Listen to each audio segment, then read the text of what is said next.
ભાવનગર તિલકનગર દેવી પૂજક સમાજમાં અતિ ઉગ્ર રોષ જોવા મળ્યો। દારૂડિયાના ત્રાસથી કંટાળીને સમાજે ભાવનગર કલેક્ટર શ્રી એસપી શ્રીને આવેદનપત્ર આપી રજૂઆત કરી।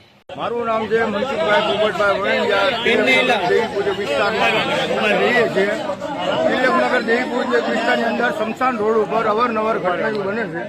હા બોલો અવારનવાર ઘટના નહીં બનવાની બને છે અને બળવાખોરો અવારનવાર દારૂ પીને આ લોકોનો પ્રશ્ન છે, ઘરમાં ઘૂસી જાય પીધેલાની હાલતમાં અને બહેન દીકરીઓની સામું જોવે છે અને ખુલ્લે આમ પેશાબ કરે। બેન દીકરી ઊભી હોય એનું કાંઈ શરમ બરમ લાગતી નથી, આવી રીતે બધું કરે છે। અને બકરાની ચોરી, દારૂ પીધેલા બકરા ચોરી જાય છે અમારા વિસ્તારની અંદર બહુ। અમારા એરિયામાં ચોરી અને રિક્ષાના ટાયર, રિક્ષાની બેટરી, રિક્ષાની ટેપ એ બધું ચોરી જાય છે।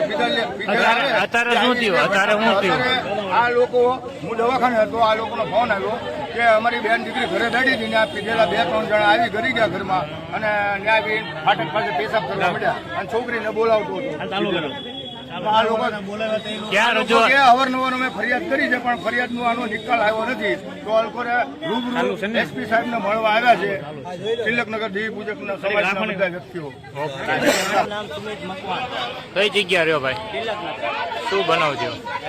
બનાવ શું થયો અત્યારે? બનાવમાં એવું થયું કે અમારા ઘરની સામે ઇસ્ટાન ચાલે છે, દારૂનો ધંધો ચાલે છે, બરોબર? તો દારૂનો ધંધો અમે આજે લોકોને કહેવા ગયા ભાઈ એના લોકો બહાર પીને બહાર ઉતરતા હતા, બરોબર? બહેરા હતા, અમારા બધા સામે બધા પેશાબ કરવા ઉભા રહી ગયા। તો અમે એ લોકોનો વિડીયો લીધો, તો એ લોકો એમ કીધું કે અમે પોલીસવાળાને સેક્શન આપીએ છીએ, બરોબર? અમે પોલીસવાળા અમારી આગળ હપ્તા લેવા આવે છે, અમે એ વસ્તુ બંધ નહીં કરીએ। તો મેં એનો વિડીયો લીધો ને તો એના કારણે એને મને એમ કીધું કે તું ગમે ત્યાં બહાર નીકળીશ ને તો હું તને ચાકો મારી દઈશ। તો મારો જિમ્મેદાર, મને એક્સિડન્ટ થાય કે મારે કોઈ બી વસ્તુ મારી સાથે બનાવ બને, મારો અત્યાર સુધીમાં કોઈ દુશ્મન નથી, બરોબર? તો મારી આગળ ગમે તે બનાવ બને એનો જિમ્મેદાર વિરાટભાઈ રહેશે, બરોબર? અત્યારે ક્યાં રજૂઆત કરવા આવ્યા તમે? અમે રજૂઆત આપણે ડિવિઝનમાં પણ કરી હતી અને કલેક્ટર ઓફિસે પણ કરી હતી અને આપણા નવાપરામાં કરી હતી, ડીએસપી ઓફિસે કોઈ એક્શન લેતા નથી।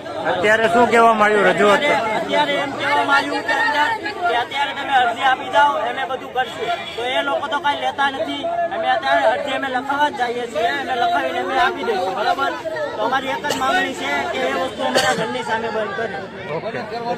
વર્ષના અમારા દારૂવાળાની બહુ અસર છે।